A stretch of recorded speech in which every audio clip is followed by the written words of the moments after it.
In the name of Allah, most gracious, ever merciful, Assalamu alaikum wa rahmatullah, peace and blessings be upon you. Distinguished guests, ladies and gentlemen, good evening.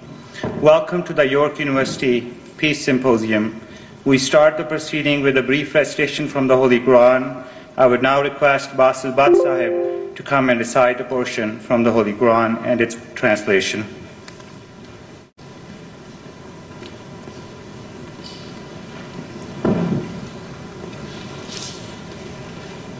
Assalamu alaikum wa rahmatullahi wa barakatuh.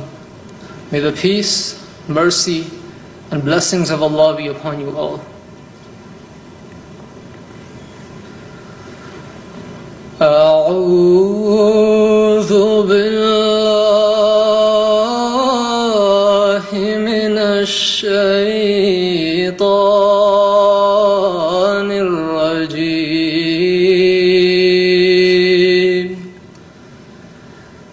بسم الله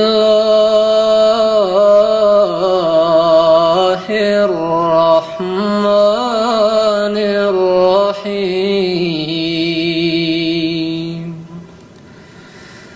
يا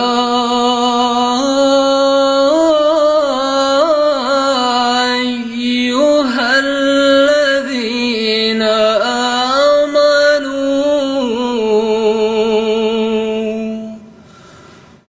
كونوا قوامين لله شهداء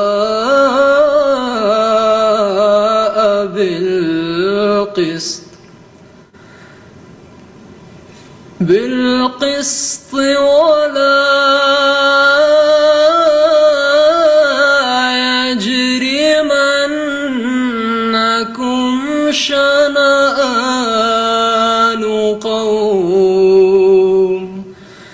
شنآن قوم على ألا تعدلوا اعدلوا هو أقرب للتقوى واتقوا الله إن الله خبير بما تعملون.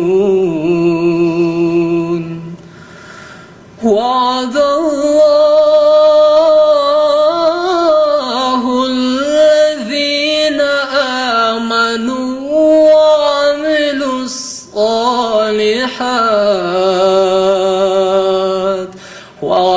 الصالحات لهم مغفرة وأجر عظيم. والذين كفروا وكذبوا بآياتنا أولئك أصحاب الجحيم.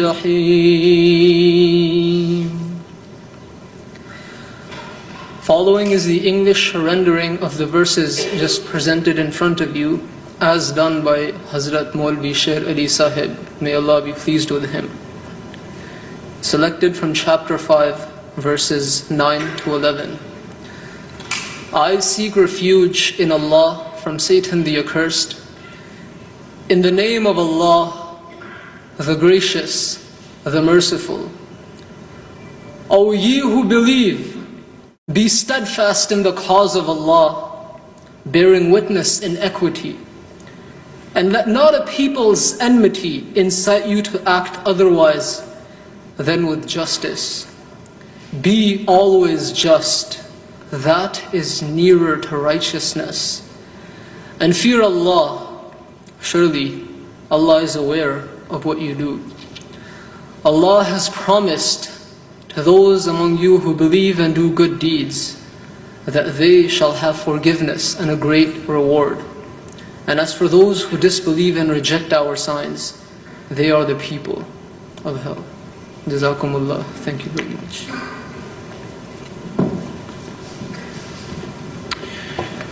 Thank you. Now to give us an introduction to the Ahmadiyya Muslim Jamaat worldwide and here in Canada, I would request Mr. Lal Khan Malik, the National President of the Ahmadiyya Muslim Jamaat of Canada, to deliver tonight's introductory remarks. Assalamu alaikum wa rahmatullahi wa barakatuh. Peace be upon all of you. Beloved Huzoor, Your Holiness Hazrat Mirza Masroor Ahmad, Chancellor Greg Sorbera, Honorable Minister Raza Moridi, distinguished guests, ladies and gentlemen. It is my distinct honor and immense pleasure to welcome you here at York University and those around the globe who are joining us through live streaming. Today's lecture, titled Justice in an Unjust World, is organized to promote a deeper understanding of Islamic concept of true justice. Today we have the honor of hosting a truly unique event with a keynote address by His Holiness the Caliph Hazrat Mirza Masroor Ahmad, World Head of the Ahmadiyya Muslim Jamaat. The Ahmadiyya Muslim community is a dynamic, fast-growing international revival movement in Islam. Founded in year 1889, it spans over 200 countries with membership exceeding tens of millions. The Ahmadiyya Muslim community is the leading Islamic organization to categorically reject terrorism in any form. Today, it continues to be an advocate for universal human rights and protection of all minorities, and champions the empowerment and education of women. The Ahmadiyya Muslim community is the foremost Islamic organization with a central spiritual leader known as the Khalifa or Caliph. The community believes that only spiritual successorship in the form of Khilafat can uphold the true values of Islam and unite humanity. The community was founded by Hazrat Mirza Ghulam Ahmad, peace be upon him, who claimed to be the promised Messiah and Mahdi, who had been foretold by the Holy Prophet of Islam, Muhammad, peace and blessings of God be upon him, and by other prophets to appear in the latter days. 5 spiritual leaders have succeeded the founder, Hazrat Mirza Ghulam Ahmad, peace be upon him, since his demise in 1908. His Holiness, Hazrat Mirza Masroor Ahmad, is the 5th Caliph and current world head of the Ahmadiyya Muslim community. Tonight's event presents a unique opportunity for thought leaders, academics, and influential members of the society to gather together for this message of peace by His Holiness. Thank you.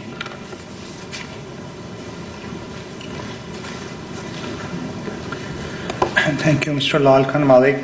Our next speaker is Mr. Greg Sorbera, the Chancellor of the York University.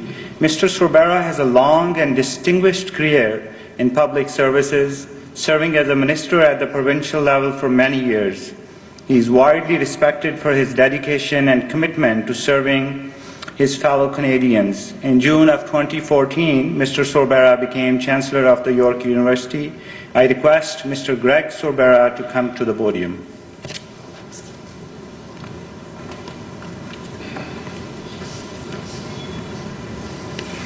Assalamu alaikum. Your Holiness, on behalf of York University as its Chancellor, I am thrilled to welcome you to this campus, and I am awaiting your remarks. I think that most of you know in this audience that His Holiness has been the spiritual leader of the Ahmadiyya community since 2003. In that capacity, he has the burden of seeing to the spiritual well-being of millions and millions of Ahmadiyya Muslims around the world. He has prepared himself well for this undertaking because as a young man he studied agriculture, nourishing the soil, and some of you may not know that in his early years he created a virtual agricultural miracle in Ghana, growing wheat in that country for the first time. Your Holiness, this 50th anniversary of the community in Canada is a fantastic milestone. And I know that the members of the community right across Canada are simply thrilled that you have given all of your responsibilities, taken so much time to be with the community over the course of the past several weeks. Your presence from Vancouver to Calgary to Toronto and Ottawa inspires a community that, as you know, is growing as fast and as dynamically as any organization in the country, with a mission that needs to be heard around the world, and that is a mission of peace and love for all and hatred for none. Well, as you know as well, I go back a long way with this community, at least in this small area of North York and Vaughan. I remember the early days of the diligent work of my friend Nassim Mahdi, preparing and then building a beautiful and inspiring mosque in the heart of Vaughan, and then watching as literally thousands of members of the community began to settle around that area. And more importantly, the impact, the positive and powerful impact that the community has had on the life, the social life, the community life, the spiritual life of the area, not just in Vaughan or in York region, but right across the province. We all look forward to hearing your remarks this evening.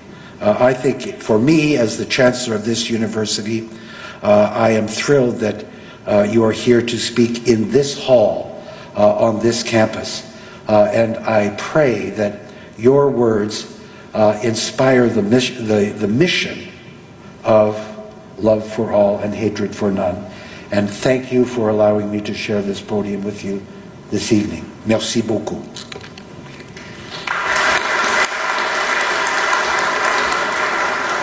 Thank you, Mr. Sorvera, for your great remarks. Our next speaker is the Honorable Raza Moridi, Ontario's Minister of Research, Innovation and Science. Mr. Moridi is an accomplished scientist and engineer with many decades of academic and industry experience. Since June of 2013, he has served as Minister of Research, Innovation and Science. I now request Mr. Moridi to come to the podium.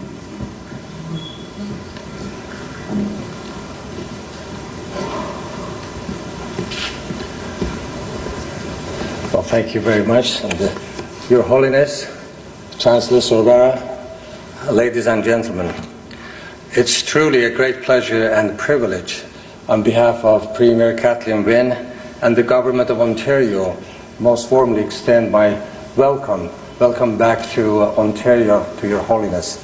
So we are always pleased, Your Holiness, to host you in our beautiful province of Ontario. And we look forward for your many more visits in the future to the City of Toronto and our province of Ontario. As you know, Your Holiness, the province of Ontario and our country, Canada, embraces the multiculturalism. Freedom of thought, freedom of belief is one of the principles that in Canada we practice. There are more than 200 languages spoken in our City of Toronto and in this province, and many more religions, faiths are practiced by citizens of Ontario and indeed our country, Canada.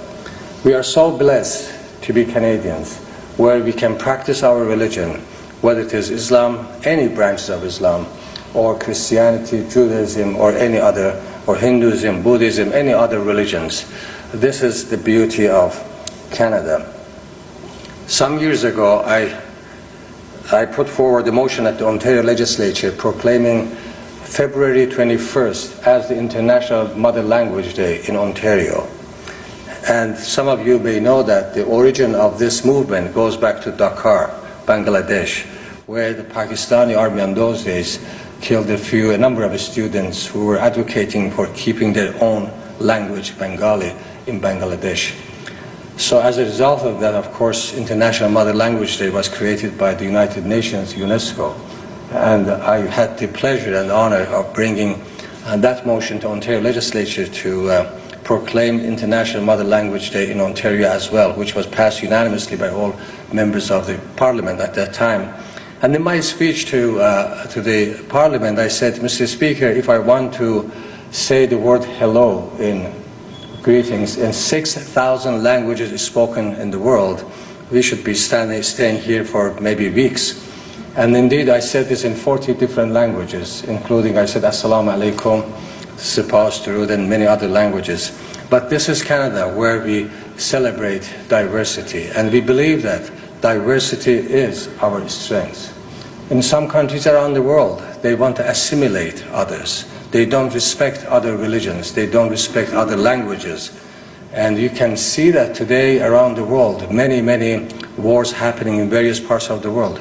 The origin is in nationalism, is in dogmatism about religions, not having respect to languages and culture and religion practiced by other people. We see this in our own religion, my own religion, Muslim. I was born as a Muslim. And we see this in the Middle East, for example, what's happening there. And we are so fortunate that in the Muslim world, we have a leader, Hazrat Mirza Masroor Ahmad, His Holiness, who leads the Muslim world with his teachings, with his books, his sermons, and his meetings. He advocates peace, he advocates brotherhood, he advocates equality of all human beings. And we are so blessed to have leaders such as His Holiness. And we are so glad that His Holiness is visiting us.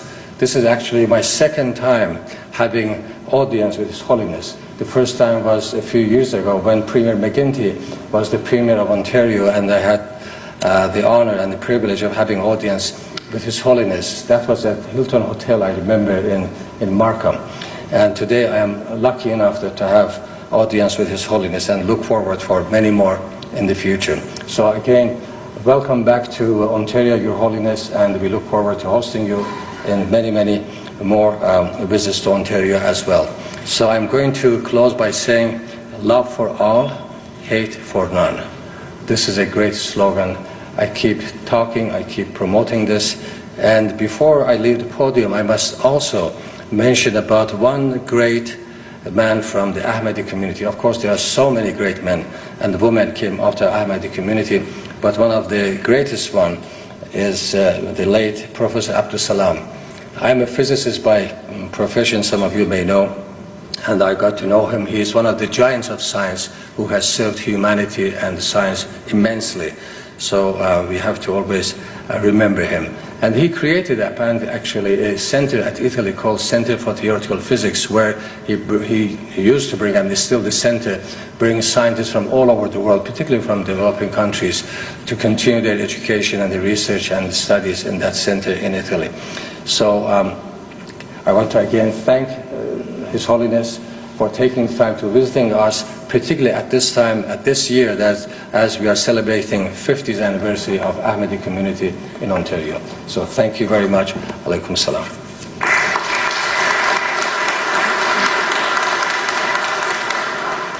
Thank you, Minister Muridi, for your beautiful remarks.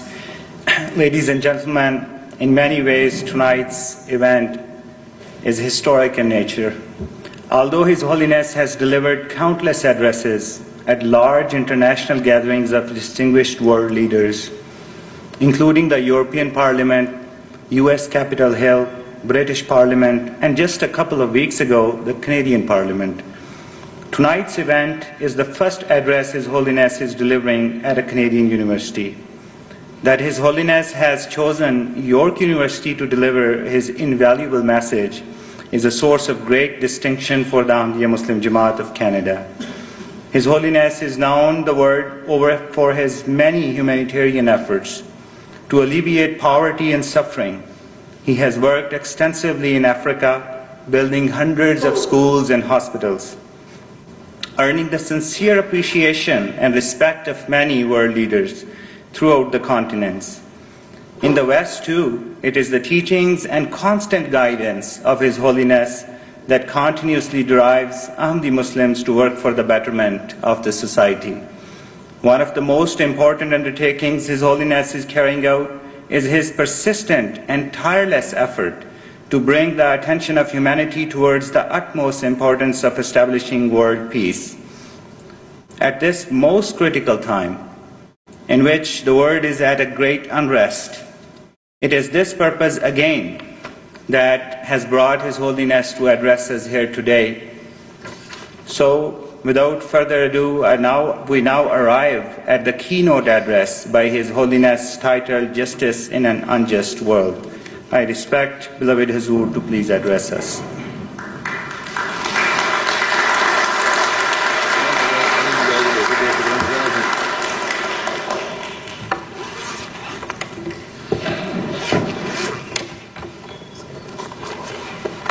Bismillahirrahmanirrahim.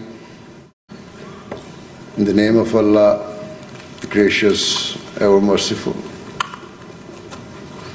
All the distinguished guests, Assalamu alaikum wa rahmatullahi wa barakatuh. Peace and blessing of Allah be upon you all. Today, the world around us is constantly evolving and advancing. Unquestionably, in the past few decades, the world has moved forward in leaps and bounds in terms of technological development. Every day, new forms of modern technology and scientific advancement are being developed. Progress is being made in many spheres of our life. For example, modern form of communication and electronics are continually progressing at a rapid rate. The research and development taking place is bringing ease and comfort to our daily lives. This proves that human beings have been able to use their intelligence and minds to move forward and to increase productivity, efficiency, and personal comfort. However, it is a cause of deep regret that at a time when humanity is progressing at such a rapid pace, it is also moving further apart and becoming increasingly divided. The peace and stability of the world is being jeopardized and put at risk on a daily basis. In some countries, the leaders and governments are failing to fulfill the rights of their people and are inflicting grave cruelties and injustices upon them. In response, members of the public are rising up in opposition, and so rebel groups have formed. Furthermore, conflict zones are fertile breeding grounds for terrorist groups and extremists. And so such groups have taken root in many countries. In some cases where there is civil unrest, foreign governments are siding with the leaders of the nations, whereas other governments are supporting the rebel factions. Thus, both sides are being provided overt and covert external support, and the results are there for all to see. Bloodshed, violence, and merciless killing of innocent people. Where modern technology has been a force for good, it has also been used as a force for evil and destruction. Such technology has been developed that has the capability of wiping nations off the map with the press of a button. I am referring to the development of weapons of mass destruction that are capable of inflicting the most unimaginable horrors and destruction and devastation. Such weapons are being produced that have the potential to destroy not only civilization today, but to also leave behind a legacy of misery for generations to come. In the world today, we witness double standards and hypocrisy at so many levels of society, and the resulting lack of peace is a cause of the utmost concern and grief for those people who sincerely feel the pain of humanity.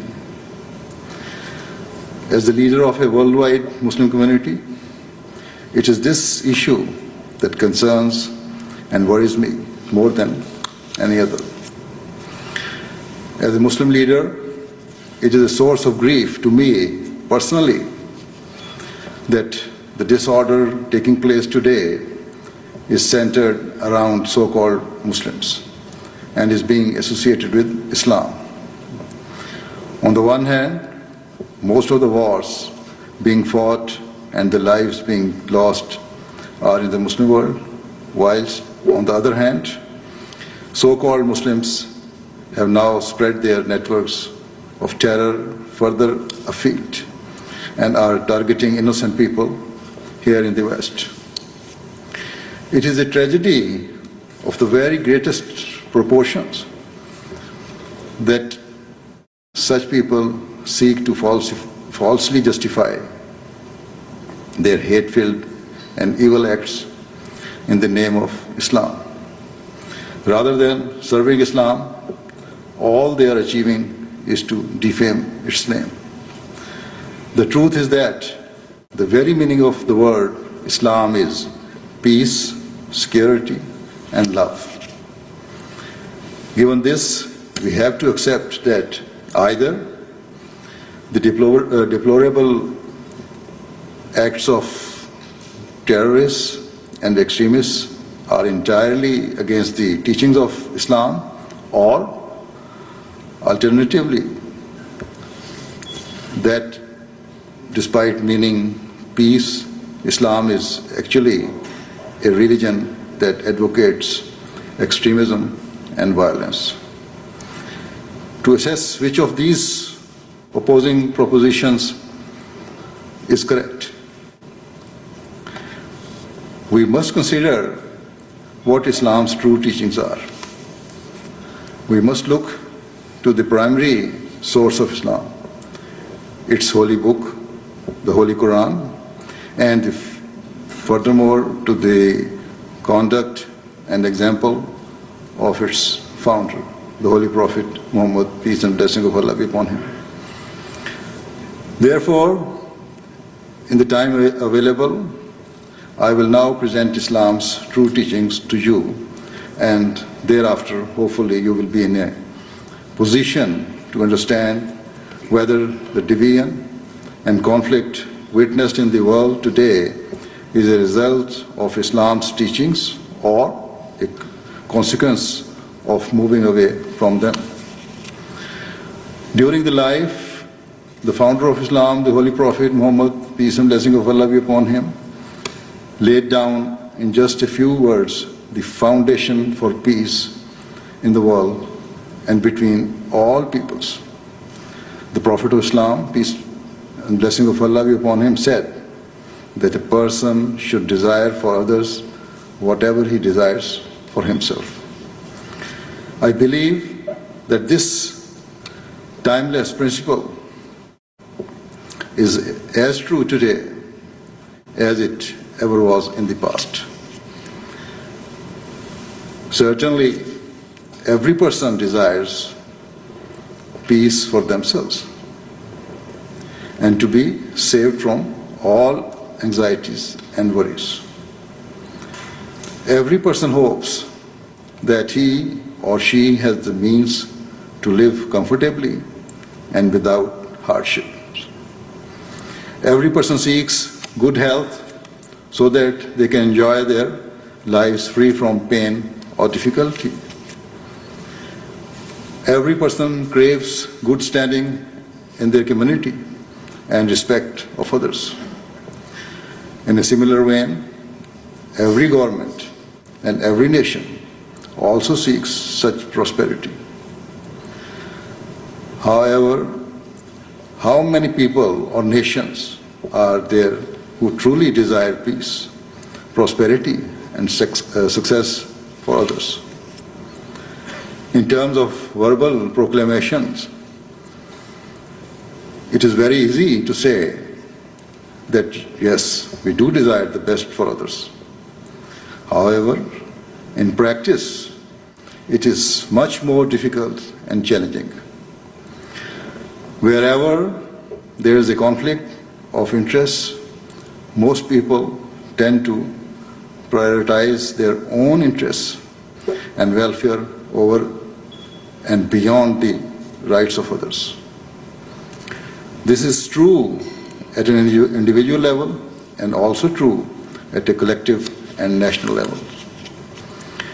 Today, rather than selflessness, sadly we tend to see selfishness.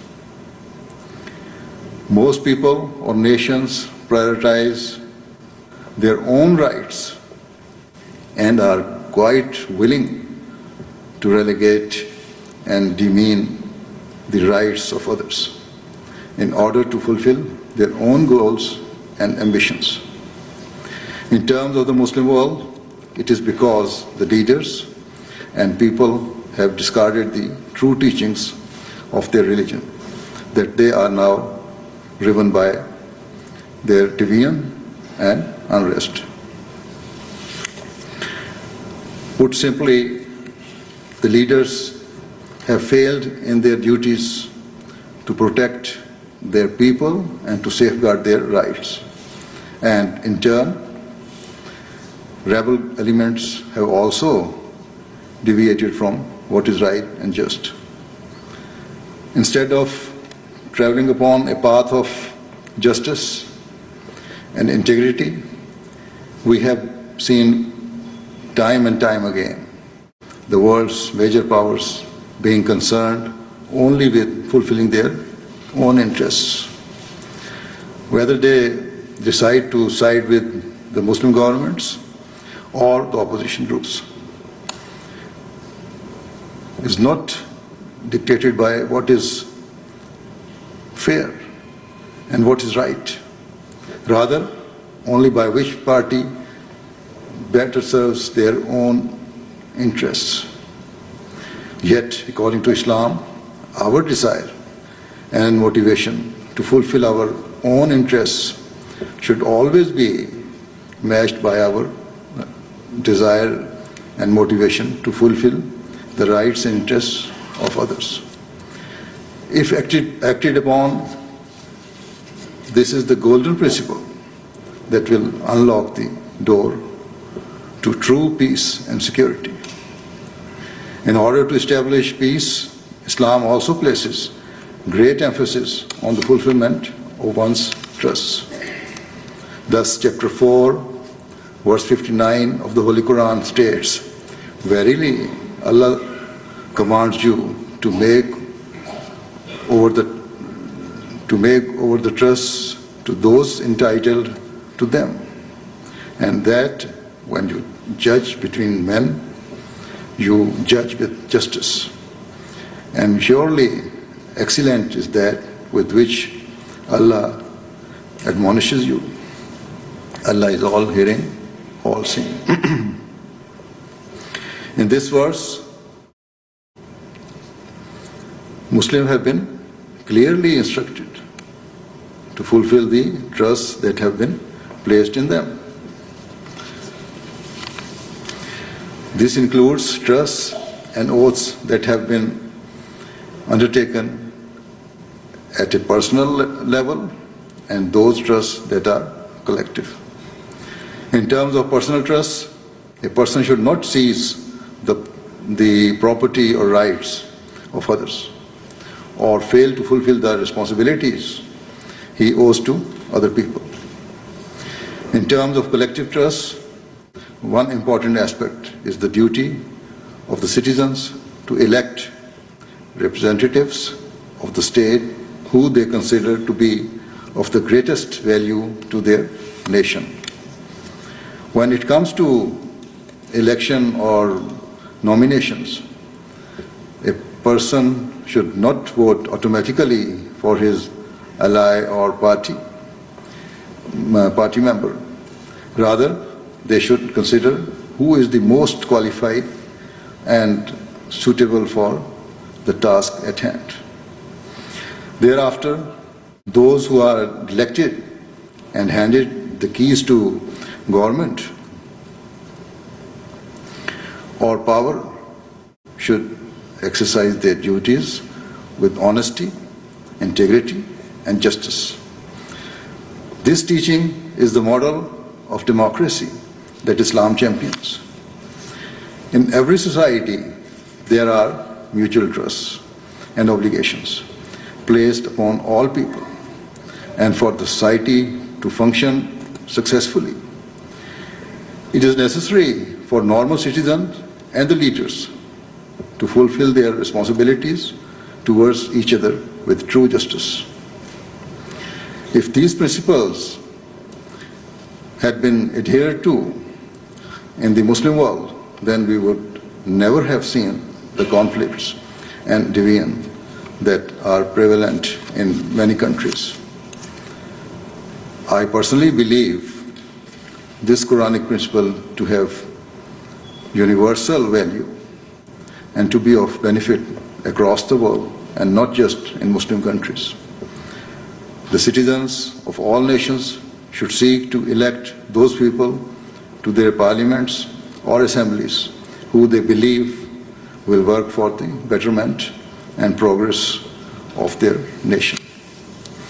This should be the guiding principle when voting for individuals or for particular policies, rather than merely following party lines or personal relationships.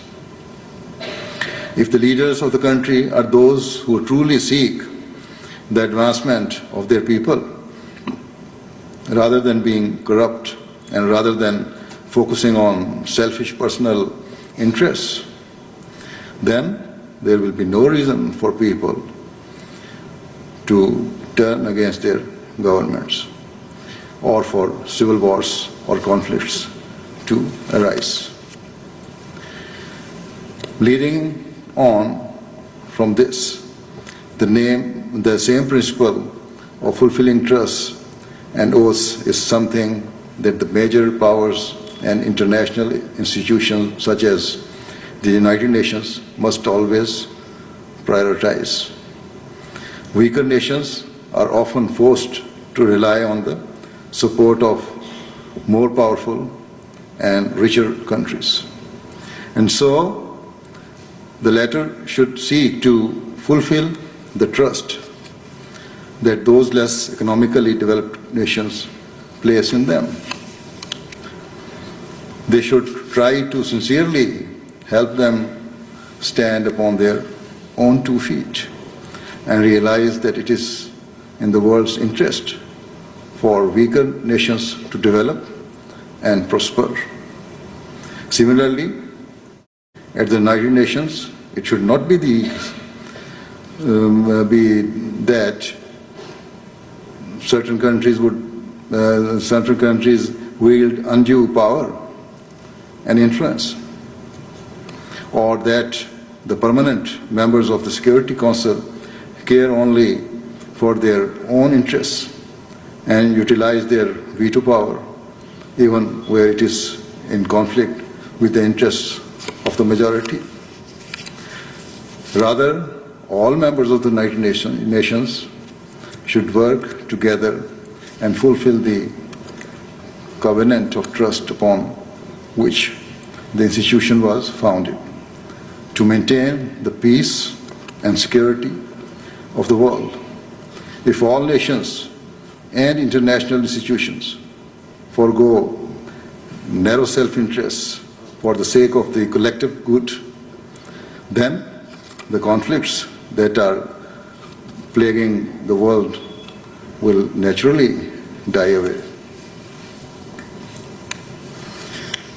Sadly, the world is currently traveling in the opposite direction, wherein Muslim governments have failed their people, whilst self-interest is becoming the hallmark of the major powers and the powerful members of the United Nations. Hence, nations are neither fulfilling the trust placed in them, and more are they acting with justice and equity, and nor are they acting with justice and equity. Recently, the former United Nations Assistant Secretary General Anthony Banbury published an article outlining the failing of the organization in which he served. Writing in the New York Times, he said, "I love the United Nations, but it is failing. There is too much bureaucracy and little result. Too many decisions are made for political reasons, rather than following the values and objectives of the UN or by facts on the ground." Then he says, for the UN to continue and prosper, it needs a complete overhaul. And so an outside panel should examine the system and recommend changes. Thus, even those closely affiliated with the United Nations are now openly attesting to its shortcomings and the fact that it has failed in its mission to maintain the peace and security of the world. In terms of Western foreign policy mistakes, the prime example from recent years is the Iraq War in 2003. The former Foreign Minister of the United Kingdom, David Miliband, who is now the President of the International Rescue Committee, spoke some time ago of the long-term impact of the war. Speaking about the continued instability and terrorism in Iraq during an interview with the Observer, Mr. Miliband said, "It's clearly the case that the invasion of Iraq, or more importantly, what happened afterwards, is a significant factor in understanding the current situation in Iraq." When asked if Saddam Hussein would have been able to hold Iraq together and to keep it free from the likes of Daesh, he admitted that this was a distant possibility. This was the admission of a former British parliamentarian who had voted in favor of the Iraq War. Similarly, a well-known newspaper columnist, Paul Krugman, recently wrote in the New York Times that the Iraq War was not an innocent mistake, a venture undertaken on the basis of intelligence that turned out to be wrong. The public justifications for the invasion were nothing but pretexts, and falsified pretexts at that. Hence, even those who initially supported the Iraq War or who have been advocates for the United Nations have been forced to admit that mistakes and the grave consequences of their actions. There is no doubt that such injustices have shattered the foundations of world peace and have enabled terrorist groups such as Daesh to take root and grow. These groups are now not just a threat to the Muslim world, but to all humanity. However, still it does not seem that the world is learning from the lesson of the past. Foreign policy injustice continues to be prevalent and is fueling wars in different countries, leading to the deaths of innocent men, women, and children. Certain major powers continue to prioritize their business interests over and beyond everything else, and so are selling extremely advanced weapons to other countries, even where there is clear evidence that such artillery is being used to kill or maim innocent people and to destroy countless lives. What I am saying is nothing new or a secret, but has long been in the public domain. For example, a number of Western countries are continuing to sell weapons to Saudi Arabia that are being used to target the people of Yemen.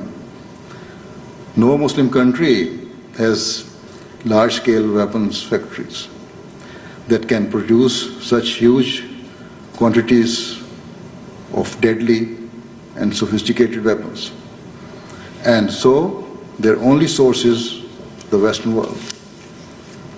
Some major powers are selling weapons to Muslim governments, whilst other governments are selling weapons to rebel elements in the same country. Thus, both sides are being fueled and armed from the outside. Quite simply, if this trading were stopped, the Muslim countries would have no weapon to fight one another. Even Western writers and commentators have spoken of the hypocrisy and immorality of such international trade. Yet, when questioned about such sales, governments either ignore the question or seek to justify what is patently unjustifiable. All they care about is that their checks clear so that billions are added to their own national budgets. In short, money talks and morality is left nowhere to be seen. How on earth can peace be achieved in such an environment? Terrorist groups also are able to acquire huge stocks of heavy weaponry and a continuous flow of funds. I often ask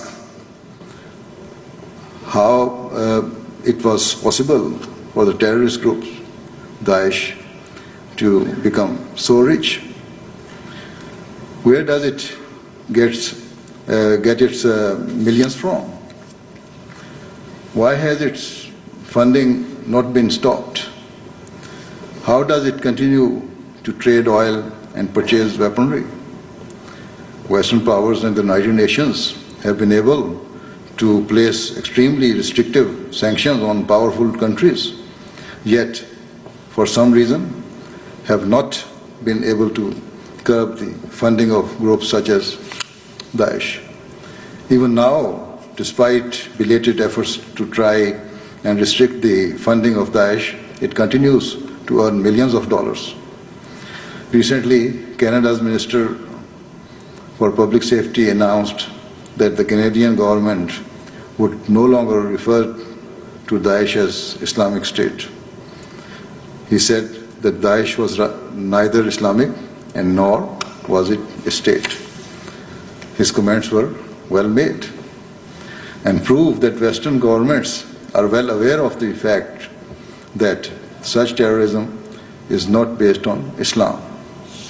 However, at the same time, effective measures have not been made to stop the funding and growth of such groups. I have spoken at length about the lack of justice in the world, and so I shall now explain what Islam's concept of justice is. As time is limited, I shall cite just two verses of the Holy Quran that illustrate Islam's unparalleled teachings of fairness and equity. Chapter 4, verse 136 of the Holy Quran states, "O ye who believe, be strict in observing justice and be witness for Allah, even though it be against yourselves or against parents and kindred, whether he be rich or poor. Allah is more regardful of them both than you are. Therefore, follow not low desires, so that you may able to act equitably.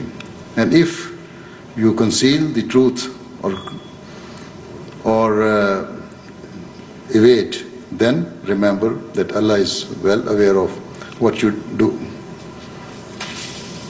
In this verse, Muslims have been directed to be ready to give testimony against themselves and their family members in order to establish the truth and for justice to be served. A Muslim's loyalty to the truth must take precedence over everything else. Thereafter, in chapter 5, verse 9 of the Holy Quran, Allah the Almighty states, "O ye who believe, be steadfast in the cause of Allah, bearing witness in equity, and let not a people's enmity incite you to act otherwise than with justice. Be always just, that is nearer to righteousness, and fear Allah. Surely Allah is aware of what you do." Having instructed Muslims to be willing to testify against themselves, in this verse the Quran commands them to be fair and just with all parties, including their enemies and opponents.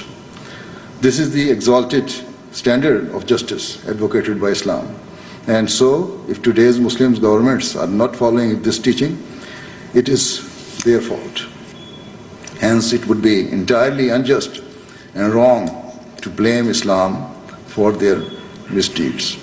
Furthermore, I say again that the Western world is not blameless, and it is up to them to set aside their own Western interests and to selflessly work towards a better and brighter future for our children and future generations. If every policy made is based upon the solid foundations of justice and integrity, then automatically the conflicts that have consumed the world will be resolved without recourse to violence, bloodshed, and brutality. If we truly want peace in our time, then we must act with justice. We must value equality and fairness. As the Prophet of Islam, peace be upon him, so beautifully stated, we must love for others what we love for ourselves. We must pursue the rights of others with the same zeal and determination that we pursue our own rights. We should broaden our horizon and look at what is right for the world rather than what is only right for us. These are the means for peace in our age. From the depth of my heart, I pray that Allah the Almighty grants wisdom to all parties and all nations, so that it is with this selfless spirit that they all work together for the betterment of mankind. With these words, I thank you all. Thank you very much.